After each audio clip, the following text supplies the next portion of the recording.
వైఎస్ఆర్ జిల్లా కాశీనాయన జ్యోతి క్షేత్రంలో సత్రం నిర్మాణ పనులు వేగంగా జరుగుతున్నాయి. అటవీశాఖ అనుమతులు లేవని ఇటీవల కొన్ని సత్రాలను కూల్చివేశారు. సత్రాలను కూల్చవద్దని ఆశ్రమ నిర్వాహకులు భక్తులు చేసిన విజ్ఞప్తి మేరకు కూటమి ప్రభుత్వం స్పందించింది. మంత్రి లోకేష్ ఆశ్రమ నిర్వాహకులకు ఆలయ ప్రధాన అర్చకుడితో ఫోన్లో మాట్లాడారు. అటవీశాఖ అధికారులు సత్రాలను కూల్చడం బాధాకరమన్న లోకేష్ వారికి క్షమాపణ చెప్పారు. సొంత ఖర్చులతో సత్రాలను పునర్నిర్మిస్తామని లోకేష్ హామీ ఇచ్చారు.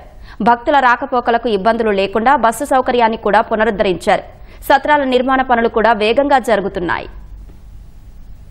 బాత్రూంలో కొట్టిన తర్వాత మాకు ఇక్కడ జరిగే అన్యాయం చాలా హిందూ ధర్మాన్ని కూల్చివేస్తున్నటువంటి మార్గం జరుగుతుందని స్వాములు అందరూ ప్రకటన చేసిన తర్వాత గవర్నమెంట్ కూడా అలర్ట్ అయ్యి మాకు అక్కడి నుంచి లోకేష్ గారు ఆయన పర్సనల్ పిఏ గారు ఏకే చౌదరిని ఆయన పిలిపించి మాకు తీసుకుపోయి లోకేష్ గారితో స్వామి ఆడకు జరిగినటువంటి సంఘటన చాలా దురదృష్టకరము మాకు ఇప్పుడు తెలిసింది కాబట్టి ఆ యొక్క క్షేత్రానికి మీరు ఆ యొక్క బాత్రూమ్లు కానీ లెట్రిన్స్ కానీ కొట్టినటువంటి మళ్ళా పునర్నిర్మించి మా యొక్క దాంట్లోనే ఇస్తాము మేమే కట్టిస్తామని చెప్పేసి మనకు భరోసా ఇచ్చినారు. తర్వాత సార్ ఇట్లా మాకు సెంట్రల్లో ఫారెస్ట్లో పర్మిషన్ కావాలని మేము అప్లై చేశాము.